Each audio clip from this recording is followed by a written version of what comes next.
Bonjour à tous, alors aujourd'hui je vous propose donc l'exercice 3 du bac S 2019, l'Amérique du Nord, très attendu, premier sujet de la série 2019, et là on est sur l'exercice fonction pour une première partie et suite pour une deuxième.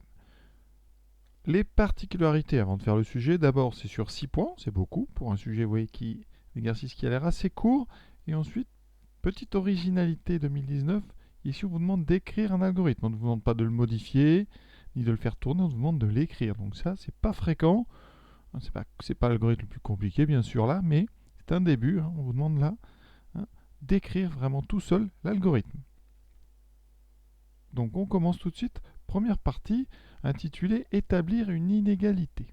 On étudie donc une fonction sur un intervalle 0 plus l'infini fermé en 0. Cette fonction, son expression cf de x égale x moins ln de x plus 1. Et on vous dit que son domaine, c'est 0 plus l'infini. Alors, on vérifie toujours rapidement pourquoi est-ce que c'est défini sur 0 plus l'infini. Parce que, vous savez très bien, que le domaine du logarithme, ln de x, il existe si et seulement si grand x est strictement positif. Ici, on considère un ln de x plus 1.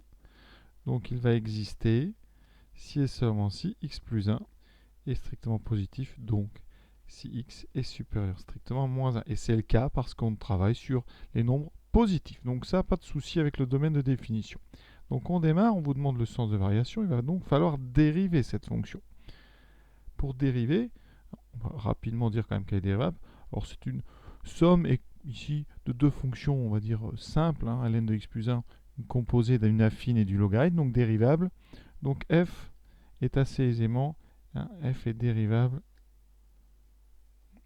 sur son domaine ici. Voilà, alors, entre parenthèses, vous pouvez mettre somme de deux sommes ou soustraction, somme de deux fonctions dérivables sur le même intervalle. La dérivée, alors, c'est une soustraction, donc on dérive d'abord x, ça fait 1, et ensuite on dérive donc ln de x plus 1. Ça me permet de vous rappeler que la dérivée de ln de u, quand u est dérivable, c'est u' sur u. Il faut que u soit dérivable et strictement positif, ce qui est le cas pour x plus 1. Donc ici, on aura la même chose avec u qui vaut x plus 1. Donc en haut, on aura la dérivée d'x plus 1 divisé par x plus 1. Il va falloir étudier le signe de ça. Alors ça, c'est une soustraction avec un quotient. On va donc mettre au même dénominateur. Le dénominateur commun, ça sera donc x plus 1. Donc ici, le 1, je le mets sous la forme x plus 1 sur x plus 1, moins 1 sur x plus 1. Et vous voyez que ma dérivée, en mettant le même dénominateur, j'aurai x plus 1 moins 1. Donc je vais avoir x. Donc c'est x sur x plus 1.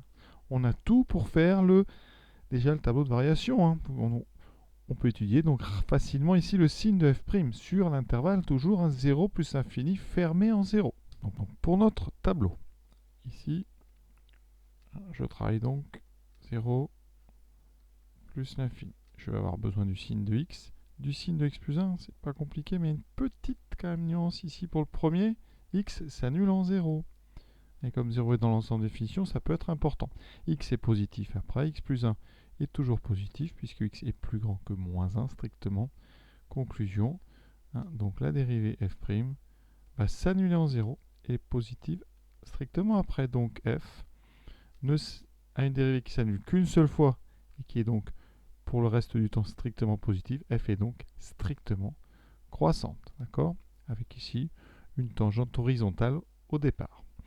L'image de 0, on va quand même faire tout. F de 0, donc ça fait 0 moins ln de 0 plus 1, donc moins ln de 1. Et ln de 1, c'est 0, donc ça fait 0. Ensuite, la fonction strictement croissante. On ne vous demande pas la limite, ici on vous demande les variations, donc qu'est-ce qu'on va répondre? F est donc strictement croissante sur 0 plus l'infini. D'accord? Et vraiment, l'argument important, c'est que f' de x est strictement positif pour x strictement positif et f' de 0 égale 0. Voilà. Et donc, la dérivée s'annule qu'une seule fois en étant pour le reste du temps positive. Elle est donc, cette fonction f, strictement croissante. La conséquence de ce qu'on vient de faire pour une inégalité, c'est quoi? Eh bien, c'est que puisque f est strictement croissante, elle est donc croissante, f est croissante sur 0 plus l'infini, f de 0 est égal à 0, donc pour tout x, puisqu'elle est croissante, donc pour tout x supérieur ou égal à 0, f de x est donc plus grand que f de 0 par croissance, donc f de x est supérieur ou égal à 0. Ça se voit directement sur le tableau, mais j'essaie de justifier un petit peu. Certains iront plus vite, mais c'est quand même bien d'expliquer les choses en essayant de les rédiger correctement. Donc f de x est positif, donc x moins ln de x plus 1 est supérieur ou égal à 0 sur l'intervalle 0 plus l'infini. Conséquence, eh bien on va mettre le ln de l'autre côté, donc x est plus grand que ln de x plus 1. Et si on écrit ça dans l'autre sens, on en déduit que, donc, quel que soit x appartenant à l'intervalle 0 plus l'infini, toujours fermé en 0, eh bien ln de x plus 1 est donc plus petit ou égal à x. C'est ce qu'on a là, mais écrit dans l'autre sens. Voilà, donc la première partie, pour l'instant, ça reste accessible et assez raisonnable. Plutôt rassurant d'ailleurs. Deuxième partie, maintenant on passe à une suite. On étudie donc une suite telle que pour tout n appartenant à n, le terme un plus 1, c'est donc un moins ln de 1 plus un. Vous reconnaissez ici, c'est donc l'image par la fonction f de un. Donc un plus 1 égale f de un. Voilà le lien avec la première partie. Je vais peut-être rappeler que f de x, c'était x moins ln de 1 plus x. Donc quand je remplace x ici par un, j'ai bien exactement cette expression-là. D'accord?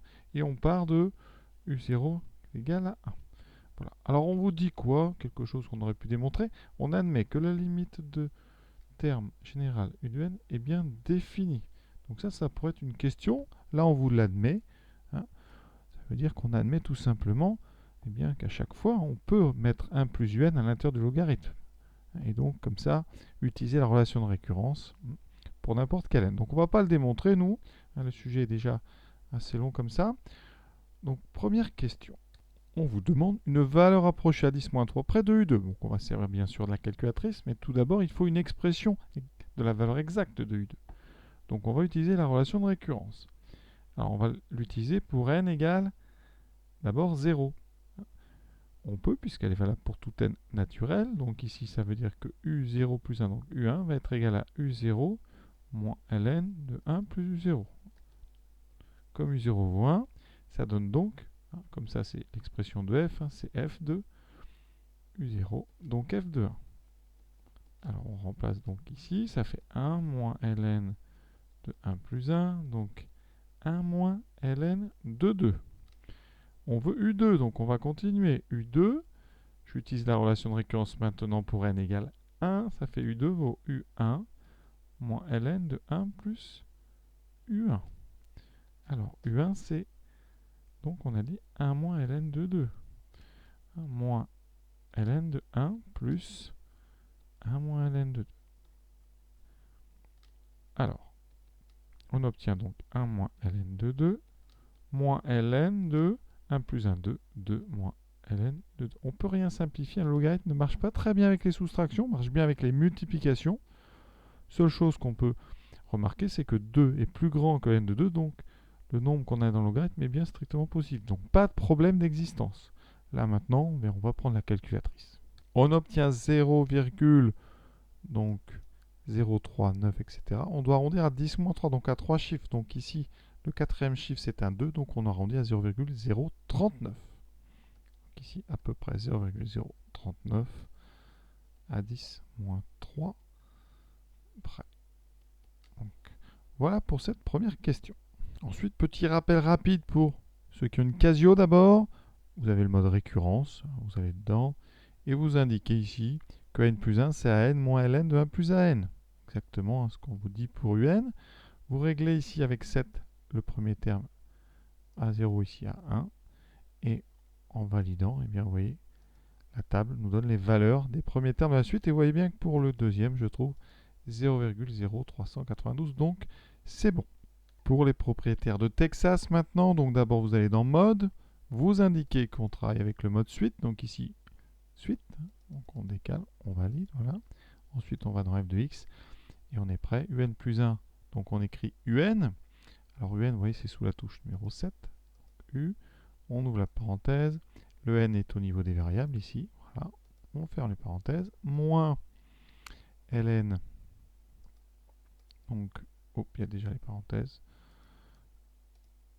Donc de 1 plus un, donc pareil, on va chercher le u sous la touche 7. On ouvre les parenthèses, la variable n, voilà.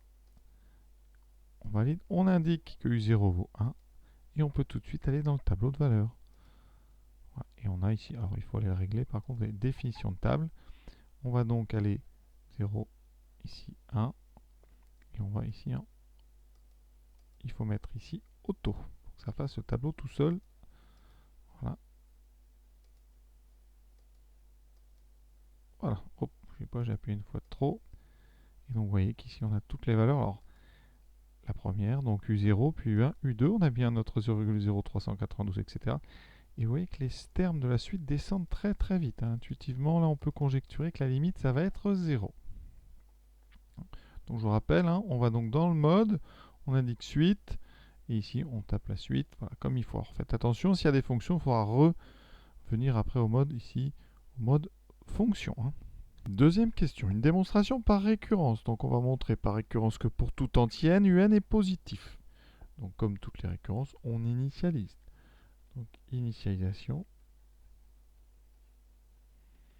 La propriété ici, c'est pour tout entier naturel n. Donc on va initialiser à n égale 0. Donc on regarde, pour n égale 0, u0 vaut 1, qui est bien supérieur ou égal à 0. Donc la propriété, elle est vraie pour n égale 0. Ensuite, l'hérédité. Alors, on va supposer, donc on suppose que pour un certain n entier naturel, on suppose que la propriété, elle est vraie. D'accord? Donc elle est vraie à un certain endroit. Et notre objectif, c'est de montrer qu'à cette condition, elle sera vraie au rang suivant. Alors pour ça, on va utiliser la partie A. D'après la partie A, quel que soit x supérieur ou égal à 0, ln de x plus 1 est plus petit que x. Donc, comme on a un qui est censé être positif, on peut appliquer cette propriété avec x égale un. Donc, ln de un plus 1 est plus petit que un. D'accord? Et quand on met ln de n plus 1 à droite, ça veut dire que donc 0 est plus petit ou égal à un moins ln de un plus 1. Et là, en écrivant à la place de un plus 1, on écrit 1 plus un, ce qui revient au même. Et bien là, on a à droite, on a un plus 1. Et vous voyez qu'on a ici directement un plus 1 positif ou nul. Et donc le but, il est atteint et l'hérédité est donc démontrée. C'est très rapide. L'hérédité est démontrée. On n'a plus qu'à faire notre petite conclusion habituelle. Je vais la faire à gauche. Conclusion, donc on rappelle deux choses. Tout d'abord, la propriété est vraie pour n égale 0. On l'a initialisée à n égale 0. Ensuite, cette propriété, elle est héréditaire. Elle se transmet d'un rang au suivant. Donc, par le principe de récurrence, donc la propriété, eh bien, elle est vraie, quel que soit n, appartenant à l'ensemble des entiers naturels. Voilà. Et donc, un est supérieur ou égal à 0, quel que soit n. En langage plus technique, on a montré ici que la suite un, elle est donc toujours supérieure ou égale à 0, elle est donc minorée par 0. D'accord? Alors là, on se rapproche d'un théorème important, hein, qui dit qu'une suite décroissante minorée est convergente. Donc la suite logique de cette question, ça va être d'étudier les variations de la suite un. Effectivement, démontrons maintenant que un est décroissante. Alors, comment montrer qu'une suite est décroissante? Eh bien, on va étudier quel que soit n appartenant à n ici, il faut étudier le signe du n plus 1 moins un. Alors un plus 1, donc c'est un moins ln de 1 plus un. Voilà, quand on enlève les parenthèses, eh bien les un s'annulent. Il reste moins ln de 1 plus un. D'accord? Or, on sait que quel que soit n, on vient de le montrer, hein, un est positif. Donc, 1 plus un est supérieur ou égal à 1. Et là, on va utiliser la fonction logarithme. On reconstruit en fait, vous voyez cette expression-là. On utilise le logarithme, qui est une fonction strictement croissante, donc sur des nombres qui sont supérieurs ou égal à 0, super strictement à 0, ce qui est le cas ici. Voilà. Donc, ça veut dire que ln de 1 plus un va être supérieur ou égal à ln de 1. D'accord? Donc, ln est strictement croissant sur r plus étoile. On l'utilise. Ça conserve ici l'ordre. Et comme ln de 1 vaut 0, donc, pour tout n appartenant à n, ln de 1 plus u de n est donc positif. Par conséquent, si on rajoute le moins, eh bien ça sera négatif. Donc, pour tout n appartenant à n, la différence un plus 1 moins un, elle va être du signe de moins ln de 1 plus un, c'est-à-dire négatif ou nul. D'accord? Si vous mettez un à droite, ça fait un plus 1 plus petit que un. Et donc la suite un, elle est décroissante. Hein, d'accord? Donc ici, on l'écrit là. Donc un est décroissante. Puisque un plus 1 est toujours plus petit ou égal à un. Alors ensuite, qu'est-ce qu'on en déduit? La suite est décroissante. Donc u0 va être plus grand que u1, qui lui-même sera plus grand que u2. Vous voyez? On a comme ça toute une chaîne de nombres de plus en plus petits. Ça veut dire que donc, pour tout n appartenant à n, un terme un est toujours plus petit que le premier terme de la suite. Et comme le premier terme c'est 1, et donc, eh bien, pour tout n appartenant à grand N, un est plus petit que 1. Voilà, une suite décroissante, hein, eh bien, tous les termes sont plus petits que le premier terme. C'est le principe. Et donc, on vient de montrer, vous voyez que la suite un, elle était plus grande, que tous les termes étaient supérieurs ou égaux à 0, et maintenant, tous les termes sont inférieurs ou égaux à 1. Question C, vraiment logique, hein, montrer que la suite un est convergente. Alors, là, on va vraiment aller rapidement. La suite un, elle est décroissante. D'accord? Et ensuite, on sait que, quel que soit n, un est supérieur ou égal à 0. L'argument inférieur ou égal à 1 ne va pas servir ici. Hein. D'accord? Donc, théorème de la... Ça s'appelle donc décroissance minorée. Hein. Donc, on va l'écrire. Un est une suite et donc décroissante minorée. Et donc, ça veut dire que la suite un est donc convergente. Une suite qui décroît et qui est minorée est convergente. Elle admet une limite finie. Hein. D'accord? Cette limite ici, d'après tout ce qu'on vient de faire, donc convergente de limite, pour l'instant on ne sait pas quelle est la limite, de limite L, et on sait que, et comme pour tout n appartenant à grand N, on a un qui est entre 0 et 1 inférieur ou égal, hein, et bien donc la limite, elle, sera un nombre entre 0 et 1.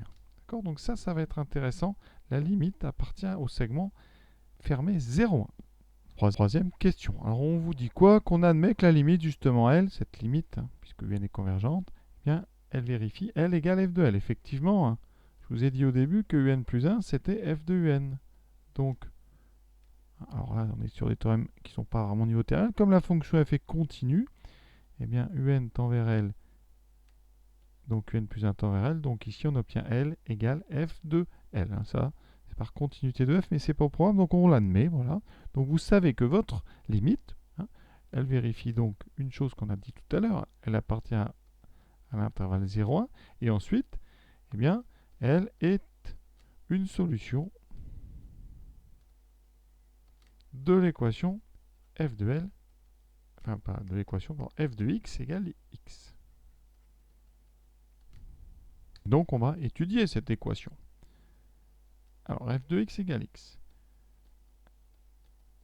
Ça équivaut à donc x moins ln de 1 plus x égale x. Les x vont s'annuler.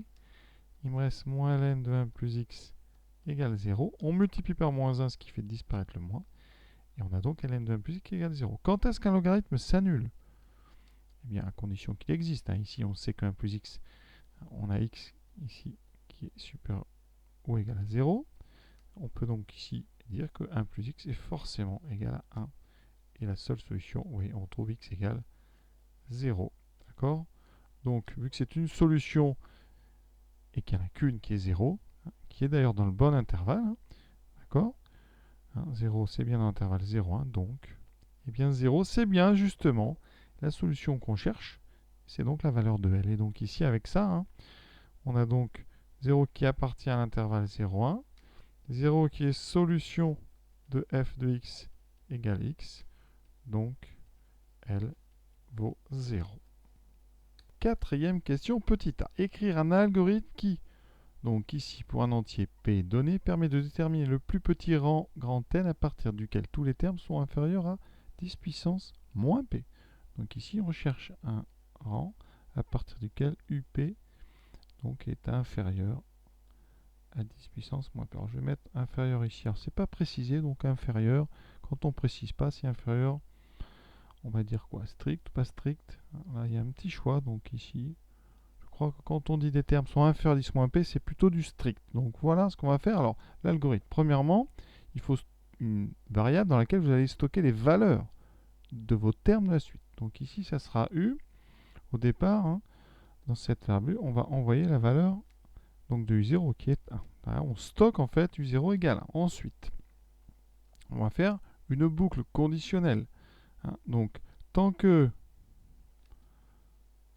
u va être donc supérieur ou égal à 10 moins p, on va continuer de calculer. Comme ça, dès que ça va être strictement plus petit que 10 moins p, ça va s'arrêter. Donc tant que u est supérieur à 10 puissance moins p, alors ici évidemment p il est donné, hein, d'accord? P il est donné. Voilà. Qu'est-ce qu'on fait? Hein, eh bien on va calculer les termes de la suite. Donc ici, eh bien on va calculer donc u moins ln de 1 plus u, et ça on le stocke dans u. Toute l'astuce. Et à chaque fois, dans la variable u, vous aurez donc un terme de la suite un. Voilà.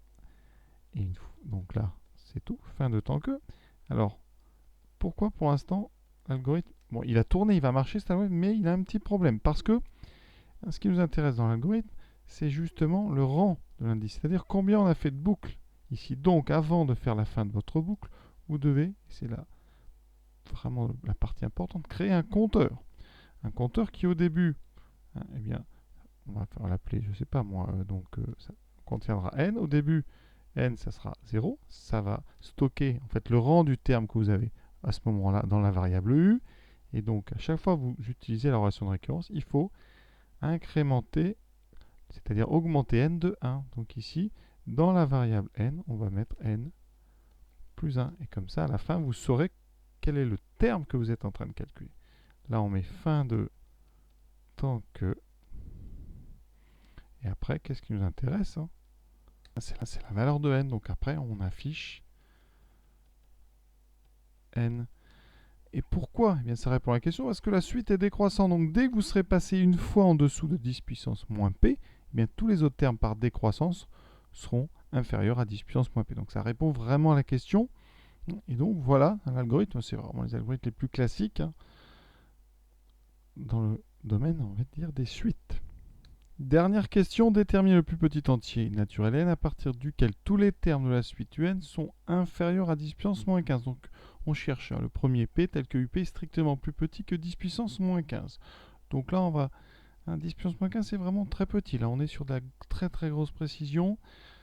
Alors ici, donc, sur une Casio tout d'abord, j'ai réessayé sur la graphe 35+, et même sur la graphe 90E.